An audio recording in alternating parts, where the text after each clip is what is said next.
गुरु पुराण में आज आपको बृहस्पति प्रोक्त नीतिसार के बारे में बताऊंगा। इसको ध्यान पर सुने। सूर्य ने कहा, हे ऋषियों, अब मैं अर्थशास्त्र आदि पर आश्रित नीतिसार कह रहा हूं, जो राजाओं के साथ ही अन्य सभी के लिए भी हितकर था, पुण्य, आयु और स्वर्गादि को प्रदान करने वाला है। जो मनुष्य धर्म, अर्थ, काम और मोक्ष इस पुरुषार्थ चतुष्ट की सिद्धि चाहता है, उसको सदैव सज्जनों की ही संगति करनी चाहिए। दुर्जनों के साथ रहने से इस लोक और अथवा परलोक में हित संभव नहीं है। सिद्धि संग परवीरतम सिद्धि काम सदा न रहो, नास्य सिद्धि लोकाय परलोकाय वाहितम। शूद्र के साथ वार्तालाप और दुष्ट व्यक्ति का दर्शन नहीं करना चाहिए। शत्रु से सेवित व्यक्ति के साथ प्रेम न करें और मित्र के साथ विरोध न करें। मूर्ख शिष्य को उपदेश देने से, दुष्ट स्त्री का भरण पोषण करने से तथा दुष्टों का किसी कार्य में सहयोग देने से विद्वान पुरुष भी अंत में दुखी हो जाता है। मूर्ख ब्राह्मण, युद्ध प्रांड, मुख क्षेत्री, विवेक रहित वैश्य और अक्षरयुक्त शूद्र का परित्याग तो दूर से ही कर देना चाहिए। काल की प्रबलता से शत्रु के साथ संधि और मित्र से विग्रह शत्रुता हो जाता है, अथवा कार्य कारण भाव का विचार करके ही पंडितजन अपना समय व्यतीत करते हैं। सभी प्राणियों का पालन करता है, समय प्राणियों का पालन करता है, समय ही उनका सहार करता है। इन सभी के सोने पर समय काल जागता रहता है, अथवा समय बड़ा ही दुर्त कर्म है, अर्थात समय को जितना बड़ा ही कष्ट साध्य है।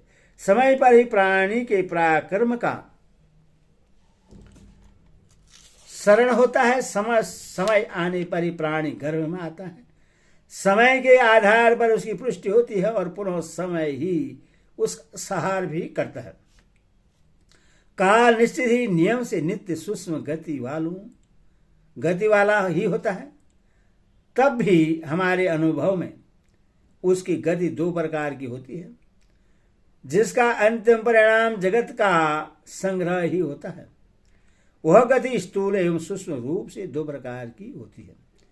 ऋषियों, बृहस्पति ने इंद्र से इस नीति सार का वर्णन किया था, जिसके कारण सर्वज्ञ होकर इंद्र ने दैत्यों का विनाश करके देवलोक का आधिपत्य प्राप्त किया था। ब्राह्मण कल्प रायसियों को नित्य देवता एवं ब्राह्मण आदि का पूजन करना चाहिए तथा महान पातकों को नष्ट करने वाले अश्वमेध यज्ञ का अनुष्ठान करना चाहिए। उत्तम प्रकृति वाले सज्जनों की संगति, विद्वानों के साथ सतकथा का श्रवण और लोभ रहित मनुष्य के साथ मैत्री संबंध स्थापित करने वाला पुरुष दुखी नहीं होता। दूसरे की निंदा, दूसरे का धन ग्रहण, पराई स्त्री के साथ परिहास तथा पराय घर में निवास कभी नहीं करना चाहिए। हितकारी अन्य व्यक्ति भी अपने बंधु है। हितकारी अन्य व्यक्ति भी अपने बंधु है, और यदि बंधु अहितकर है तो वह भी अपने लिए अन्य है। शरीर से ही उत्पन्न हुई व्याधि अहितकर होती है, किंतु वन में उत्पन्न हुई औषधि उस व्याधि का निराकरण करके मनुष्य का हित साधन करती है। जो मनुष्य सदैव हित में तत्पर रहता है वही बंधु है। जो भरण पोषण करता है वही पिता है। जिस व्यक्ति में विश्वास रहता है वही मित्र है, और जहां पर मनुष्य का जीवन निर्वाह होता है वही उसका देश है। जो आज्ञा पालक है वही वास्तविक भृत्य सेवक है। जो बीज अंकुरित होता है वही बीज है। जो पति के साथ प्रिय सब भाषण करती है वही वास्तविक भार्य है। पिता के जीवन परिवर्तन, पिता के भरण पोषण में जो पुत्र लगा रहता है वही वास्तव में पुत्र है। जो गुणवान है उसी का जीवन वास्तव में सार्थक है। जो धर्म में प्रवृत्त है वही जीवित है। जो गुण धर्म विहीन है उसका जीवन निष्फल है। जो भार्या गृह कार्य में दक्ष है, जो पीरिवादिनी है, जिसके पति ही प्राण हैं, और जो पति परायण है, वास्तव में वही भार्य है। जो नित्य स्नान करके अपने शरीर को सुगंधित द्रव्य पदार्थों से सुवासित करने वाली है, प्रियवादिनी है, अल्पहारी है, मित भाषणी है, सदा सब प्रकार के मंगलों से युक्त है, जो निरंतर धर्मपरायण है, निरंतर पति की प्रिय है, सदा सुंदर मुख वाली है, ता जो ऋतु काल में ही पति के सहगमन की इच्छा रखती है, वही भार्य है। इन लक्षणों से संवित स्त्री समस्त सौभाग्यों की अभिवृद्धि कारिणी होती है। जिस मनुष्य की ऐसी भार्य है वह मनुष्य नहीं, देवराज इंद्र है। जिस मनुष्य की भार्या विरूप नेत्र वाली, पापनी, कलहपीरी और विवाद में बढ़ चढ़कर बोलने वाली है, वह पति के लिए वास्तव में वृद्धावस्था ही है। वास्तविक वृद्धावस्था नहीं है। जिसकी भार्या पर पुरुष का आश्रय ग्रहण करने वाली है, दूसरे के घर में रहने की आकांक्षा रखती है, कुकर्म में संलग्न है और निर्जय है, वह पति के लिए साक्षात वृद्धावस्था स्वरूप है। जिस पुरुष की भार्या गुणों की महत्व समझने वाली, पति का अनुगमन करने वाली तथा स्वलभ से भी स्वलभ वस्तु से संतुष्ट रहने वाली है, पति के लिए वही सच्ची प्रियतमा है, सामान्य प्रिया नहीं है। दुष्ट पत्नी, दुष्ट मित्र और प्रेतर देने वाला भृत्य और सर्वयुक्त घर में निवास साक्षात मृत्यु ही है। मनुष्य को दुर्जनों की संगति का परित्याग करके साधुजनों की संगति करनी चाहिए और दिन रात्रि पुण्य का संचय करते हुए नित्य अपनी अनित्यता का स्मरण करना चाहिए।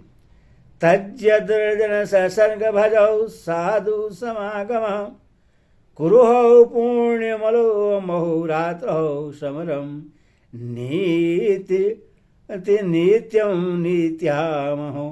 जो स्त्री सर्प के कंठ में रहने वाले विष के समान है, जो सर्व के फणों के सदृश भयंकर है, जो रौद्र रस की साक्षात मूर्ति है, जो शरीर से कृष्ण वर्ण की है, जो रक्त से सदृश लाल लाल नेत्र के द्वारा दूसरे के हृदय को भयभीत कर देने वाली है, जो व्याघ्र के समान भयानक है, जो क्रोध वंदना एवं प्रचंड अग्नि की ज्वाला की भांति धधकने वाली और काक के समान जिहालोलुप है, अपने पति से प्रेम न रखने वाली है, भ्रमित चित्त वाली तथा दूसरे के पूर्व घर नगर आदि में जाने वाली साक्षात पर पुरुष की इच्छा रखने वाली है, वह स्त्री कदापि सेवी नहीं है।